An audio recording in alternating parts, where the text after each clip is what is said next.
قررت المديرية العامة للأمن الوطني ممثلة في أمن الجيش الجزائري يعني جملة من الإجراءات الميدانية تناسبا مع التقلبات الجوية وتساقط الكثير من الأمطار من خلال تدعيم يعني العنصر البشري في الميدان من خلال إقحام وحدة عملية إضافية يعني خاصة مهمتها دائما تسيير الحركة المرورية بالدرجة الأولى، إضافة إلى مهمة ثانية وهي مهمة جد رئيسية من خلال مهمة وقائية ردعية تدخل ضد جملة من السلوكات السلبية الصادرة عن فئة معينة من خلال المعاينة الميدانية لبعض المخالفات الخطيرة التي غالبا ما تكون سبب رئيسي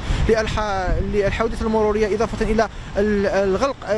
منقوش الغلق النهائي ولكن غلق يعني الحركه المروريه وثقلها. هنا ياتي دور المصالح الامنيه من خلال فرق الامن العمومي، توزيعها الجيد في الميدان على مستوى النقاط السوداء، تسيير الحركه المروريه، تلك يعني الوحدات الخاصه مهمتها كذلك تسيير الحركه المروريه، التدخل يعني الاني والسريع، اضافه الى امر اخر دائما ما نطلبه يعني من المواطن المستعمل الطريق من خلال يعني ترك الرواق الاستعجالي، بدون مركبه يعني الرواق الاستعجالي